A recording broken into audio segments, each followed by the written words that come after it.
पर प्रकाशक वैज्ञानिक दृष्टि, स्व-पर प्रकाशक वैज्ञानिक दृष्टि, जीने की राह को प्रकाशित करती ज्योति, जीने की राह को प्रकाशित करती ज्योति, स्व-पर प्रकाशक वैज्ञानिक दृष्टि, स्व-पर प्रकाशक वैज्ञानिक दृष्टि। जय सच्चिदानंद। जय सच्चिदानंद। आपके दर्शन हो गए, बहुत आनंद हुआ। आपकी बात बताई, हमको भी आपका दर्शन होके बहुत आनंद हुआ। रोहतक में रहते हैं। मुझे लगा समन्वयवादी अपना जो विचार है। क्या बोलते हैं? समन्वयवादी। समन्वयवादी। तो अपना जो सच्चिदानंद है, इसमें भी समन्वयवादी विचार है। लेकिन मूल चीज क्या है? वेदांत में से कौन सी चीज ऐसी है जो आपके इसमें आता है? देखिए, ऐसे ये जो है ना, ये दादा का जो है ना, कोई धर्म के साथ जुड़ा हुआ नहीं है, धर्म के साथ जुड़ा हुआ नहीं है।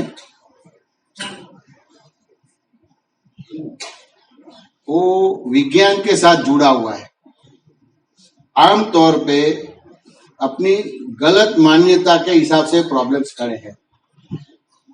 तो गलत मान्यता है, गलत समझ है, वो सही हो जाए तो फिर कोई प्रॉब्लम नहीं है। तो ये वेदांत के साथ जुड़ा हुआ है या जैनों के साथ जुड़ा हुआ है या मुसलमान के साथ जुड़ा हुआ है कि क्रिश्चियन के साथ जुड़ा हुआ है, ऐसी बात नहीं है। ये विज्ञान है। आमतौर पे विज्ञान नहीं है, धर्म सभी जगह पे है, लेकिन धर्म के साथ विज्ञान होगा तो काम होगा। लेकिन विज्ञान को समझना पड़ेगा। क्या नाम है आपका? सीताराम जी। विज्ञान को समझना पड़ेगा। अपने तो बाहर जो दिखता है उसको विज्ञान बोलते, तो ये बाहर का विज्ञान है, भीतर का विज्ञान है, उसको बहुत ही विज्ञान बोला। लेकिन विज्ञान की परिभाषा सही क्या है, तो उसको एक दृष्टांत से समझना है कि मान लो कि 50 साल से अपने फैमिली डॉक्टर है, कोई भी बीमारी होती तो आप उसके पास जाते हैं और आपकी नब्ज देखते हैं और दवाई देते, 2-3 दिन में अच्छा हो जाता है। अब एक उम्र हो गई, उस हिसाब से वो एक्सपायर हो गया। अब आप बीमार हुए और आप उसके फोटो के पास जाएंगे तो प्रॉब्लम सॉल्व होगा? नहीं होगा। तो कोई जिंदा डॉक्टर चाहिए कि नहीं चाहिए? जिंदा चाहिए। अब वो एक्सपीरियंस वाला है। अब दूसरा भी आएगा डॉक्टर, वो एक्सपीरियंस वाला नहीं है लेकिन वो जिंदा है। तो या सजीवन कृष्ण होगा, सजीवन महावीर होगा, सजीवन राम होगा तो विज्ञान बोला जाएगा। या किताब वाला या फोटो वाला या मूर्ति वाला राम होगा तो विज्ञान नहीं बोला जाएगा, उसको धर्म बोला जाएगा। तो पूरे ब्रह्मांड में धर्म है लेकिन विज्ञान के साथ धर्म नहीं है। सीताराम जी। और धर्म और विज्ञान दोनों मिल जाए तो काम हो गया। यही तो है, धर्म और विज्ञान हो गया। लेकिन विज्ञान को समझना है, जीवित चाहिए। कृष्ण जीवित चाहिए, जो भगवत गीता है वो जीवित चाहिए। अभी आपके पास भगवत गीता जीवित नहीं है, कृष्ण नहीं है, कृष्ण नहीं है, तो वो काम में नहीं आएगी। समझ गए ना? सब अपना अपना मीनिंग निकालेगा। कुरुक्षेत्र में अर्जुन को प्रॉब्लम्स हुआ तो उसको समझ में नहीं आया, और आप एक भगवत गीता पढ़ लेते हो, समझ में आ गई? समझ में आया नहीं? वो तो अपना एक धारणा बन जाएगी, जो पढ़ी कोई धारणा है। तो वो जीवित गीता चाहिए, जीवित वेद चाहिए, जीवित कृष्ण राम महावीर शिव चाहिए। जीवित नहीं है। अब जीवित भी समझना पड़ेगा। सीताराम जी किसको जिंदा बोलेंगे, वो भी समझना पड़ेगा, नहीं समझना पड़ेगा? उसको खोजना भी पड़ेगा, खोजना पड़ेगा और समझना पड़ेगा। पहले तो समझना पड़ेगा, उसके बाद खोजने का है। बुद्धि का बाद में आएगा, पहले समझना पड़ेगा। वही तो बात है कि समझाने वाला को खोजना बड़ा कठिन है। हाँ, तो पहले समझना है फिर खोजने का है। तो भाई समझना है तो एक दृष्टांत मैं देता हूँ। जैसे तो एक संयोग बना था मेरे 25-30 साल पहले की बात है। तो हमारा पर्यूषण पर्व का एक संयोग था और पूरा हुआ, और जो जैनों में वो तप करते हैं तो अट्ठाई किया था, उसका पालना करने के लिए मेरे को जाने का था। तो जहाँ गए और पालना भी कराया। उसके बाद सब बैठे थे, सब रिलेटिव्स आए तो सब बैठे थे। तो वहां से एक प्रश्न आया कि चूहे और बिल्ली के व्यवहार में आपको क्या करना चाहिए। सीताराम जी, अभी मैं आपको एक प्रश्न करता हूँ, चूहे और बिल्ली के व्यवहार में क्या करना चाहिए? ये जीवित की परिभाषा मैं देना चाहता हूँ। ये चूहा और बिल्ली के व्यवहार में क्या करना चाहिए? विरोधाभास है। बचाना चाहिए कि नहीं बचाना चाहिए, उसका वो प्रश्न था। तो इसमें चूहे को बचाना चाहिए। बचाना चाहिए, सही है। समझ गए ना? लेकिन हाँ, फिर आगे हाँ, तो आमतौर पे आपने जो बोला सही है, लेकिन आपको जीवित कृष्ण चाहिए, राम चाहिए, महाराज चाहिए, तो जवाब तो वही है। लेकिन जवाब के पहले उसमें प्रश्न करना चाहिए। लेकिन आमतौर पे सभी लोग जवाब देते हैं बचाना चाहिए। तो बचाएंगे कैसे? चूहे और बिल्ली के व्यवहार में चूहे पे कैसे बचाएंगे? आमतौर पे बिल्ली और चूहा कहाँ मिलेगा? रसोई घर में मिलेगा। खाना खाते हैं वो टाइम पे वो चूहा आएगा और बिल्ली वहां होगी। बिल्ली को दूध चाहिए, बिल्ली को दूध चाहिए, दूध चाहिए, वो बराबर है। लेकिन आमतौर पे खाना खाते वहां बिल्ली और चूहे का व्यवहार आता है, संयोग बनता है। समझ में ना? तो चूहा आया और बिल्ली वहां छुपेगी, और जैसे उसका टाइमिंग मिलेगा तो वो झपट लेगा। अब झपटेगा, आपको चूहे को बचाना है, तो क्या करेंगे? रसोई घर में जो साधन है, बेलन है, ये सांसी है, फेंकेंगे, बिल्ली के पेट पे लगेगी, मुंह खुल जाएगा, चूहा बच जाएगा। ये बचाने की शैली सही है कि सोचने जैसी है? एक किसी को बचाया और किसी को मारा, एक चीज का खंडन किया और एक का मंडन किया, तो वो सही नहीं है, उसको जीवित नहीं बोला जाएगा। दोनों का मंडन होना चाहिए, खंडन नहीं होना चाहिए।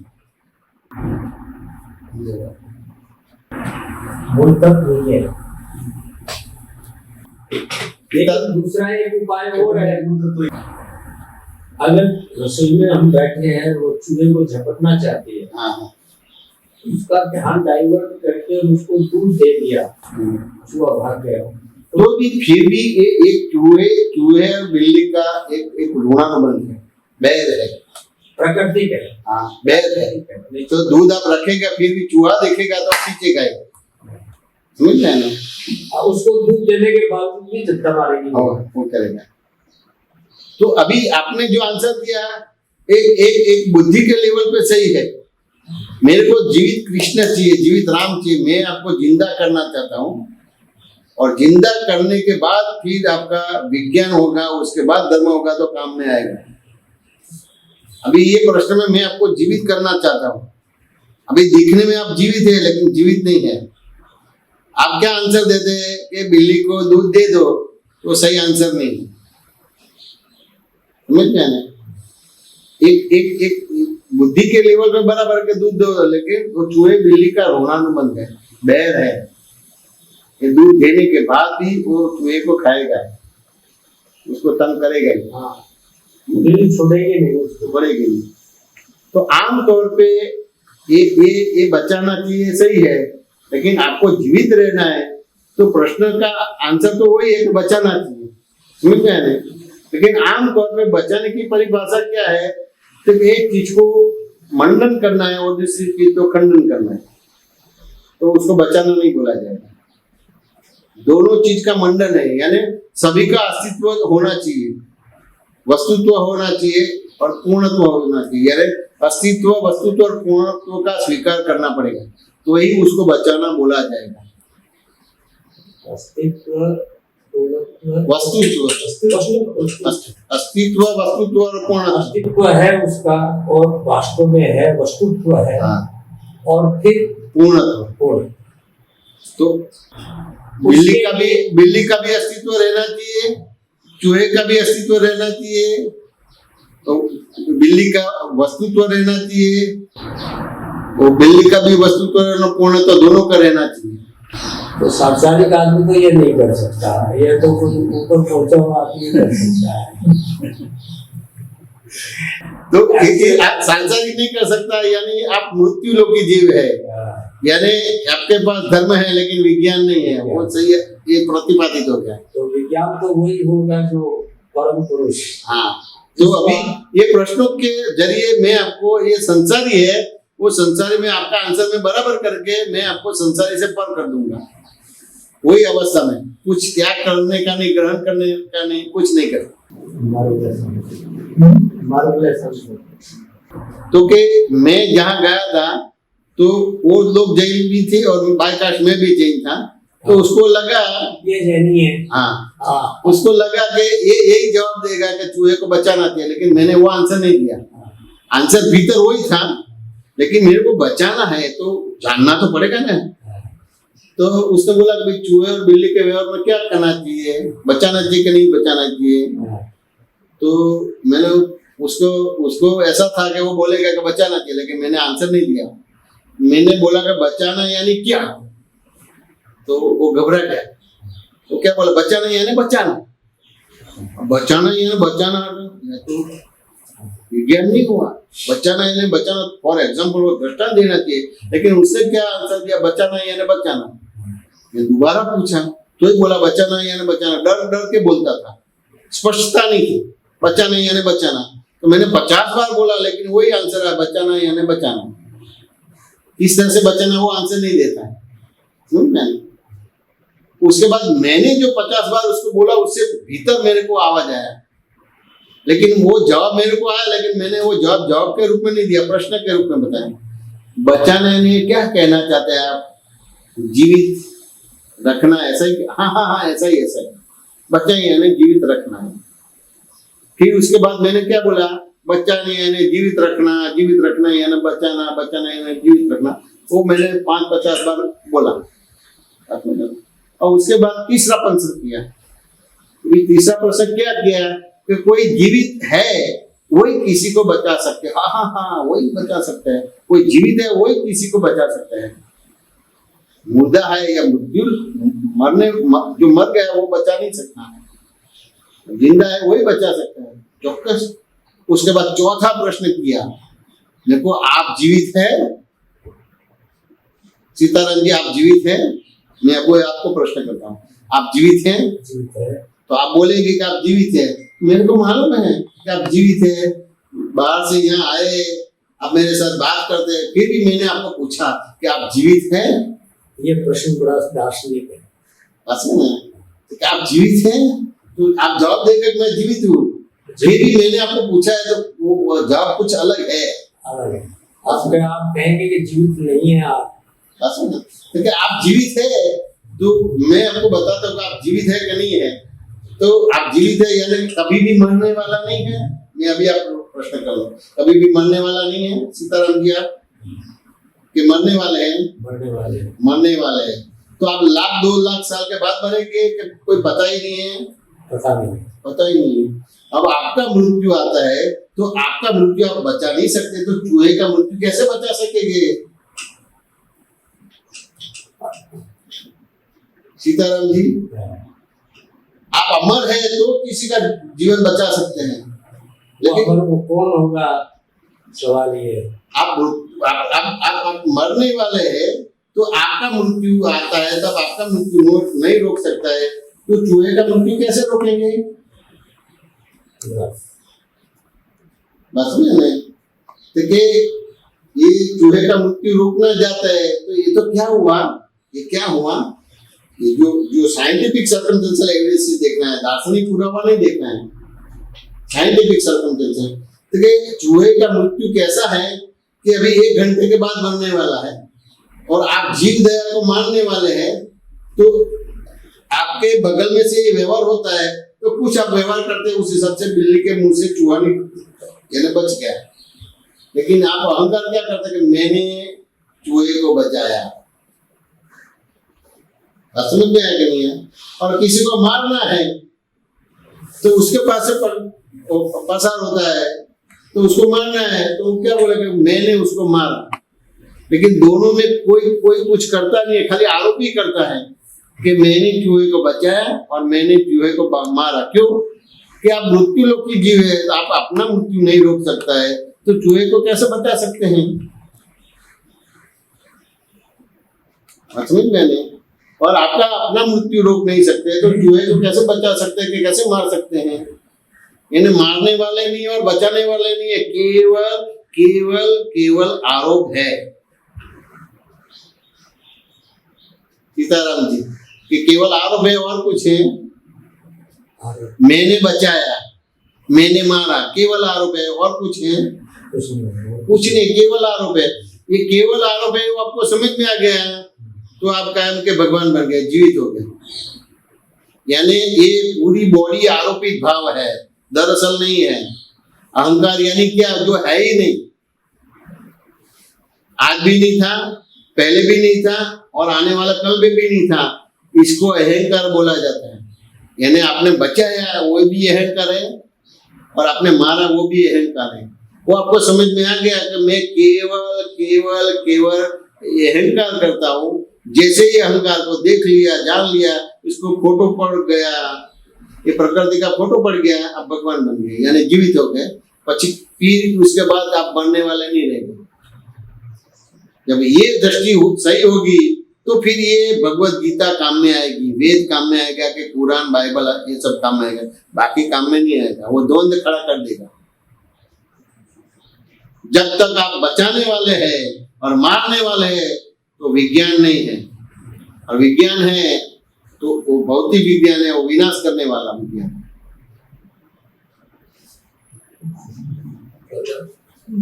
एक प्रश्न और आपसे, अभी जो घटनाएं अपने विश्व में घटित हो रही है और इसमें विशेष रूप से जो यूक्रेन और रूस का युद्ध है, अमेरिका की भूमिका, चीन की भूमिका और भारत, अपरेंटली जो देख ही रहे हैं, लेकिन जो आंतरिक रूप से जिसको आप दुनिया में नहीं जानते, लेकिन आप जैसे संत हैं उसको क्या फील कर रहे हैं? यानी क्या है जिसको कहते हैं अंतर्भूत जो है घटनाएं, उसके पीछे घटनाएं, तो आंतरिक रूप से कुछ बदलाव इस संसार में आने की संभावना है क्या? ये जो आता है, ये जो अभी अब देख रहे हैं ना, इसको रीडेवलप बोला जाता है। रीडेवलप, जैसे मकान होता है तो 50 साल के बाद रीडेवलप करते कि नहीं करते? रीडेवलप हो रहा है। अपने लगता है कि विनाश होता है, लेकिन ये विनाश नहीं हो, ये सर्जन होता है। भ्रांत भाषा है, जिसने अपने आप को जाना नहीं है, पर को अपना स्वरूप मानता है, वो विनाश बोलेगा। जो अपने आप को जानता है और फिर पर को भी जानता है तो वो विनाश नहीं बोलेगा, वो सर्जन बोलेगा। वो सर्जन है, सर्जन है, विनाश नहीं है।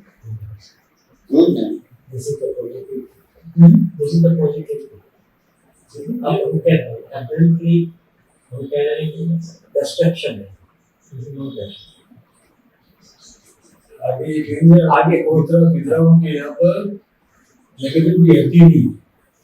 देखिए, ये जो अभी आप जो पॉजिटिव नेगेटिव बोलते हैं ना, वो सब सीताराम जी के भाग में नेगेटिव पॉजिटिव आता है, और आत्मज्ञान के हिसाब से नेगेटिव पॉजिटिव है। समझ में?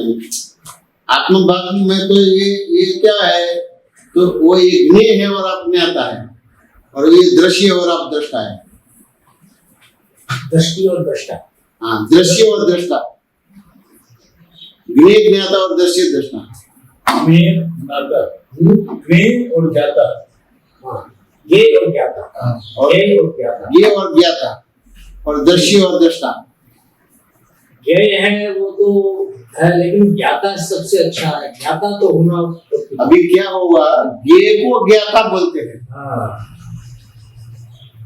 ये जो जो जो जो विज्ञान है ना, वो ज्ञेय को ज्ञेय बोलेगा, जैसे वो ज्ञेय को ज्ञेय बोला, अब ज्ञाता बन गया, वो गलत है। समझ गए? तो उसको समझना कि ज्ञेय को कैसे समझना है। मैं पूछूंगा कि आप कौन है, तो आप क्या बोलेंगे कि मैं सीताराम जी हूँ। अब वो वाक्य जितना सही है कि सोचने जैसा है, ठीक है, मैं सीताराम सही है। अब वो वाक्य जितना सही है तो आपने ज्ञेय को ज्ञाता बोला, लेकिन है नहीं तो कि मैं सीताराम जी नहीं, मेरा नाम सीताराम जी है, आप नहीं है। जैसे मकान मेरा है तो मकान वहां पाला हुआ कि नहीं हुए, तो ये मेरा नाम है, मैं नहीं हूं। लेकिन मैं सीताराम जी हूं तो ज्ञेय को ज्ञाता बोल दिया, और मेरा नाम सीताराम जी है तो वो ज्ञेय हो गया और आप ज्ञाता हो।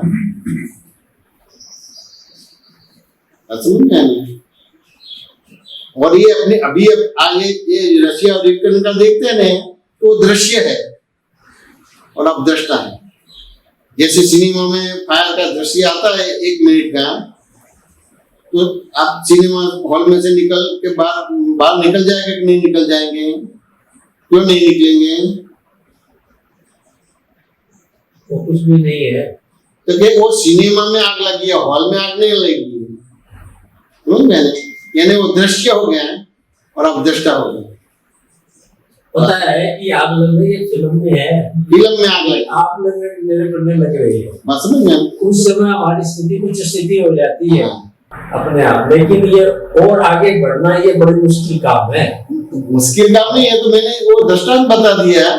अभी ये यूक्रेन वाला रशिया वाला तो दृश्य है, उसका तो जो शूटिंग है वो तो पहले से हो गया है। ये तो कर्म फल है, कर्म नहीं है। तो बोले वो मेरा उस बन रहे बनाओ बन रहे, पहले से तो हो गया है। महाभारत तो पहले से हो गया था, फिर वो जो लड़ी है वो तो दृश्य है, समझ में नहीं? युद्ध तो पहले लड़ा गया, अब युद्ध दृश्य दिखाई दे रहा है, फिल्म दिखाई दे। तो ये भगवान क्या करेंगे, उसको दृश्य मानेंगे और वो दृष्टा देखने वाले जानने वाले बनेंगे। जैसे देखने वाले जानने वाले बनेंगे तो आप जिंदा बोला जाएगा, तो उसके बाद विज्ञान खुलना होगा और उसके बाद धर्म हेल्प करेगा। धर्म हेल्प नहीं करेगा, वही धर्म युद्ध कराएगा। अब भारत की भूमिका इसमें क्या है?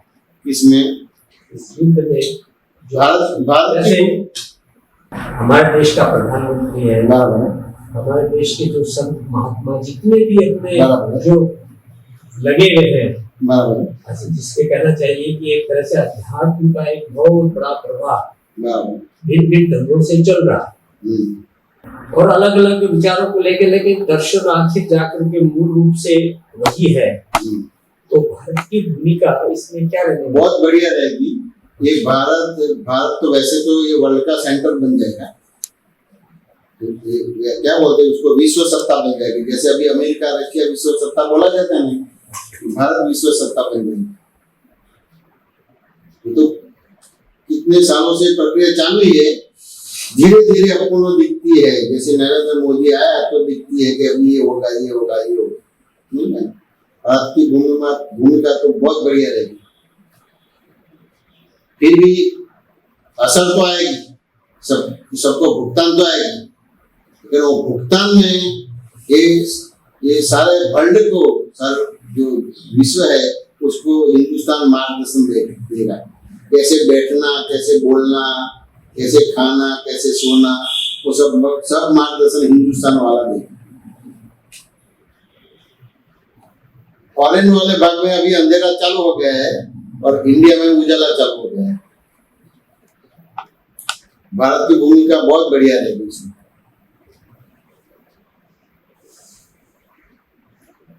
सीताराम जी बात समझ में आए कि नहीं? बहुत बढ़िया रहेगी। लेकिन आप भारत के बारे में सोचते हैं, लेकिन आपके बारे में तो कुछ सोचो। आपको मनुष्य जन्म मिला है तो ये सब करने के लिए मिला है और कुछ करने के लिए मिला है?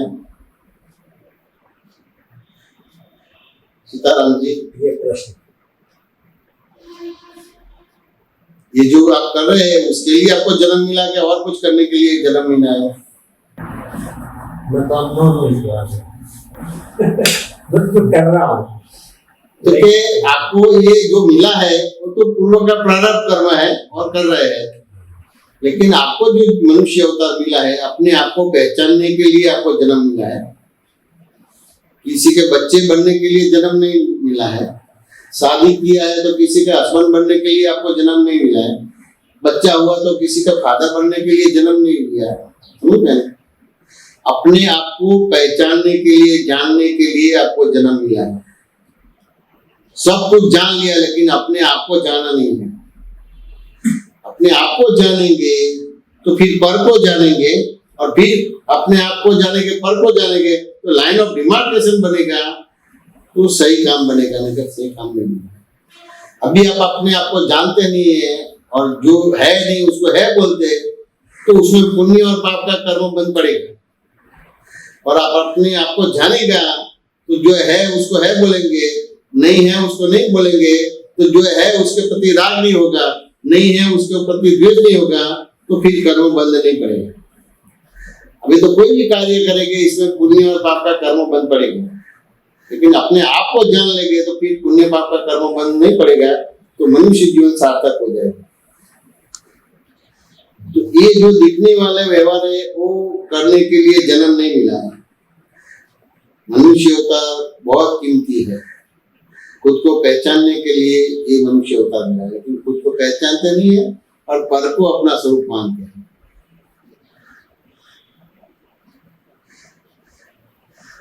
सीताराम की बात समझ में आया कि नहीं आया?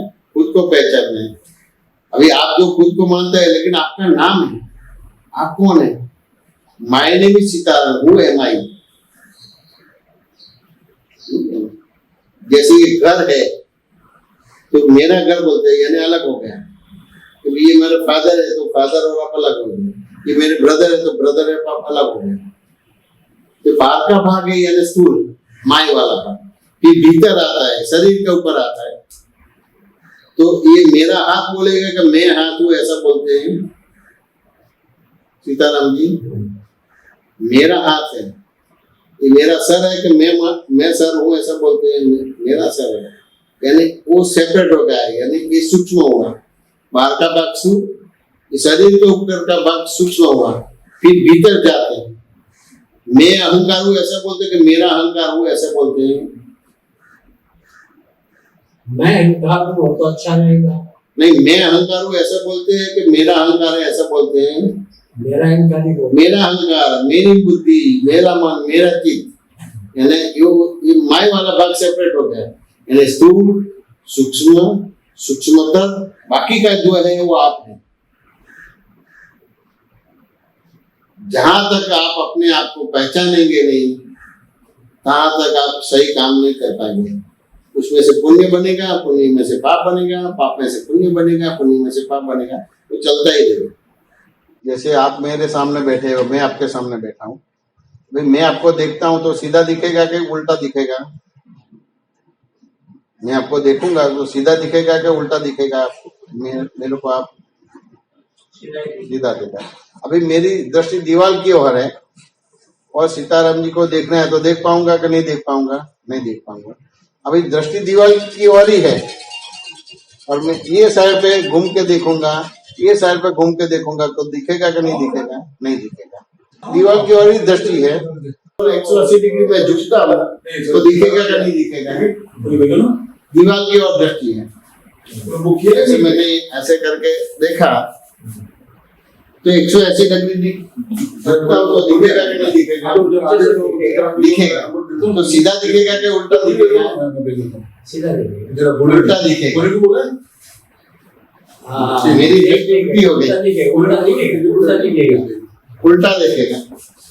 अभी मैंने 5-25 सेकंड पहले तो लगा था कि सीताराम जी सीधा है और ये उल्टा कैसे हो गया?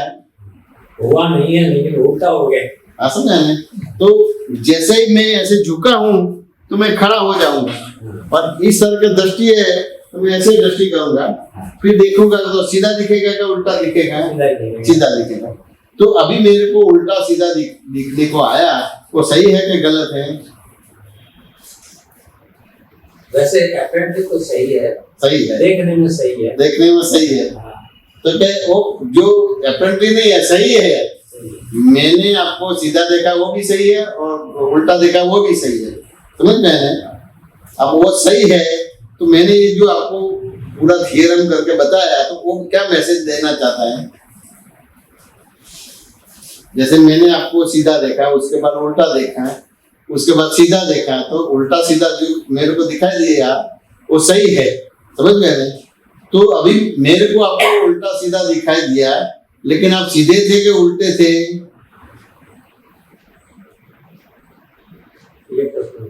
नहीं, मैंने आपको सीधा भी देखा उल्टा भी देखा। तो जब आपको मैंने सीधा देखा और उल्टा देखा तो आप सीधे थे कि उल्टे थे? सीधा ही था। तो मेरे हिसाब से आप मेरे को सीधा और उल्टा दिखाई देते थे, असमझ में? वही गड़बड़ है, असमझ में? तो मेरे हिसाब से आप उल्टा सीधा है, तो ये मैंने पूरा समझ गिन के दिया है, तो वो क्या मैसेज देना चाहता है? मेरे को उल्टा सीधा दिखाई दिए, लेकिन आप तो सीधे के सीधे ही है, वो क्या कहना चाहते हैं? ये कहेगा कि भेद है उसमें। तो क्या भेद है? तो वो ऐसा कहना चाहता है कि आपके अलावा सारा जगत सीधा ही है। आज भी सीधा था, पहले भी सीधा था और आने वाले कल में भी सीधे थे, आप उल्टे हैं, समझ में? तो आप सही हो गया तो ये सही हो गया, यानी ये दृष्टि के हिसाब से क्या हुआ कि आपकी दृष्टि में मल है। तो अपनी कहावत बनी है कि जैसी दृष्टि ऐसी सृष्टि बनानी नहीं पड़ती, बन जाती है। लेकिन जो प्रॉब्लम से आप में है, सामने वाले में नहीं है। यानी उससे क्या समझ में आया कि सारा जगत निमित्त निर्दोष और शुद्ध है, सही है। मेरी दृष्टि के हिसाब से सही दिखाई देता है और मेरी दृष्टि के हिसाब से गलत दिखाई देता है।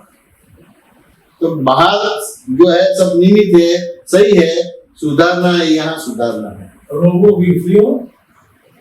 तो हिंदुस्तान की दृष्टि ये है।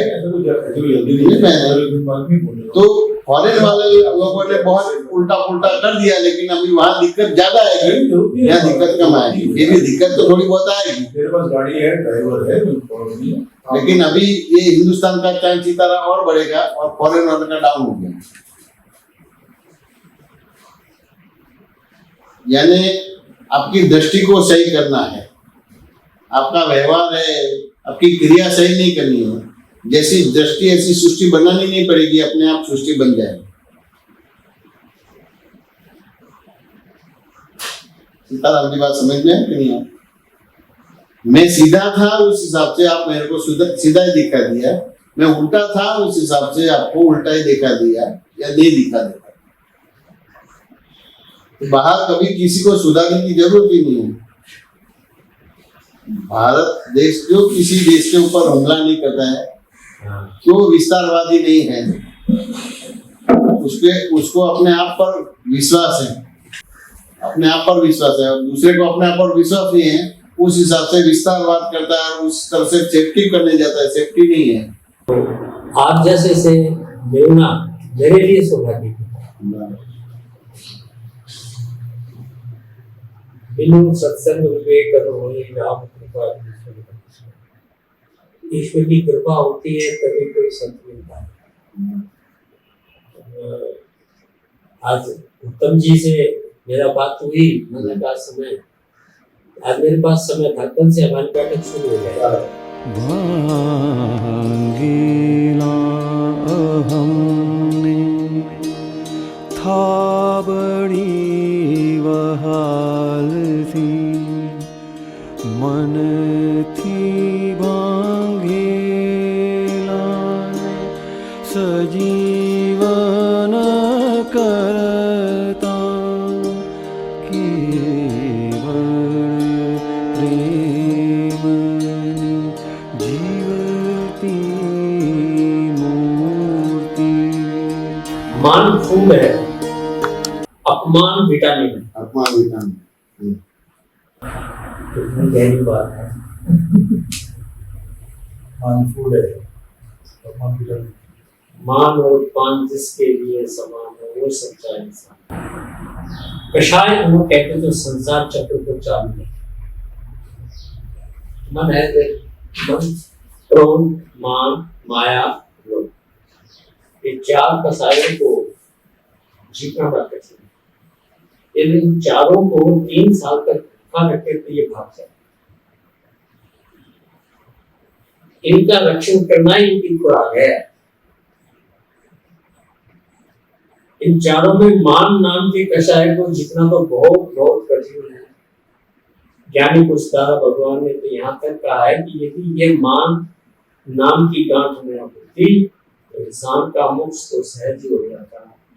इस मान को लेकर के अटके और भटके हैं सब। माया का ये मान नाम का बेटा जब तक जिंदा है तब तक उसको दूसरे बेटों को कितनी बार क्यों न मारा जाए मगर वे वापिस जिंदा हो जाएंगे। तो सबसे पहले तो मान को ही मानो। क्रोध है, माया है, लोभ है, ये तो बात की बात है, तो अपने आप चलो। और मान का बच्चा मर गया तो सब मर गया। और इसको छोड़ दोगे और इन तीनों को रोके चाहे कितने जोर लगा लो। लोग मान देते हैं, चखने में कोई अर्थ नहीं, पर अंतर में ऐसा होना चाहिए कि ये नहीं होना चाहिए। लोग मान देते हैं, उस चखने में कोई हर्ज नहीं, पर अंतर में ऐसा होना चाहिए। मान है तब तक मनुष्य को रूप दिखाई देता है और फलस्वरूप किसी को उसके प्रति आकर्षण नहीं होता। अपमान का असर कब तक होता है? जब तक मान की भीख है, तब तक। जब भीख चली जाती है मगर मान की भीख जाना बहुत मुश्किल है। अपमान करने वाला जब सरकार उपकारी लगेगा तब हमारा मान टूटेगा। उन्होंने मेरा अपमान किया, ऐसा भाव से बड़ी आत्महानि होती है। जिनकी मान की गांठ बड़ी होती है उन्हें हमेशा यही भय रहता है कहीं मेरा अपमान न हो जाए, कहीं से मान मिले, ऐसी भूख भी रहती है।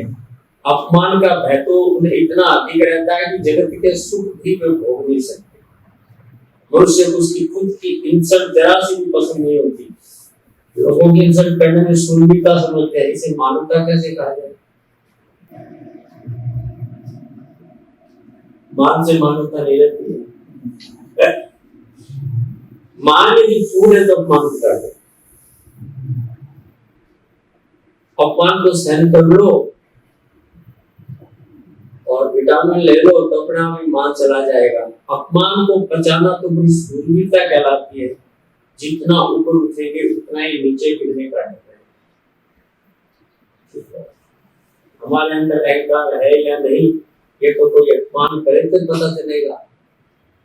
यदि कोई अपमान करे और समझ से जमा कर लेते तो शक्तियां उत्पन्न होती है। जो अपमान को समुद्र से निगल लेता है तो वही शक्तिशाली है। कोई हमें हाथ जोड़े आई ये कहकर हमारा सत्कार करे, ये हमारी छाती फोड़ लेता है, फिर वो तो घाटे का सौदा हुआ ना। उसमें सामने वाले को तो अपना फर्ज निभाता है, इसलिए आई वो कहता है। लेकिन हमें तो कमजोर नहीं पड़ना चाहिए ना। हम हमारे निजी जमा उधार के हिसाब की बही को तुरंत देख लेना चाहिए कहाँ घाटा हुआ। जिन्हें मान खाने की बहुत आदत पड़ गई हो वे धोखा। मान का ऐसा है कि कुछ हद तक अपमान होता है तो व्यवहार में मान के बन जाता है और कुछ हद तक मान मिलता रहे तो मान की पुष्टि हो जाती है। यदि बहुत मान मिल जाए तो उसकी मान की भूख मिट जाती है, अजीब हो जाता है। अजीब हो जाता है। हाँ। जब अपमान का भय नहीं रहेगा तो कोई अपमान नहीं करेगा, ऐसा नियम ही है। जब तक भय है तब तक व्यापार चालू है, भय निकल गया कि व्यापार बंद। जय सच्चिदानंद। मनुष्य को उसकी खुद की इंसल्ट जरा सी भी पसंद नहीं। लोगों को इंसल्ट करने में सूक्ष्म से मानता कैसे कहा है, जो अपमान को से निगल लेता है वो शक्तिशाली है। जैसे 122 सब्जेक्ट है, तो उसमें व्यवहार से लेके निश्चय तक की बात है, यानी पूरा विश्व का धर्म इसके अंदर आ जाता है। और बड़े सरल ढंग से है, सरल ढंग से है, तो सर और बिल्कुल बहुत सी हमें व्यवहार कर रहे हैं। अब कोई वेद को पढ़े तो समझ में नहीं आता, इसको पहले समझ में आता। ये जो अनुभव हुआ ना, तो पीछे अनुभव लेटर आए हैं, वो अनुभव लेटर पढ़े, थोड़ा तसल्ली, अनुभव लेटर पढ़े ना। आजीवन कारावास में हो गया, बदल गया, क्योंकि आपकी दृष्टि बदलता है ना, दृष्टि बदलती है। एक किताब कोई भी एक जगह पर जाती है तो 50 किताब की डिमांड आती है। आप मूल्य है ना, परम विनय और वही उसका मूल्य है। आपको ये किताब समझ में कब आएगी? परम विनय और मैं कुछ भी नहीं जानता हूँ वो भाव रखेगा तो ही ये किताब समझ में आएगी। कुछ जाना तो फिर इसमें से आपको जानने का नहीं आएगा। और परम विनय और मैं कुछ भी नहीं जानूंगा तो वो जो दादा भगवान कहते हैं वही समझ में आ जाएगा। यानी आपको जीवित दादा भगवान मिले ऐसे वो बात समझ में आ जाएगी। दादाजी के पास छोटे मोटे प्रश्न लेके आते थे, तब वहां बैठते थे और सुनते थे। दादा का देह अवसान के बाद फिर हमारा स्वाध्याय हुआ, तो वैसे तो हम न्यूज़पेपर में देते थे ये सब लेख, गुजरात समाचार में, तो वो किताब गुजराती में भी छपी और उसके बाद वो हिंदी का हमने किया। बहुत डिमांड आई ये किताब की। हिंदी भाषी समाज को समर्पित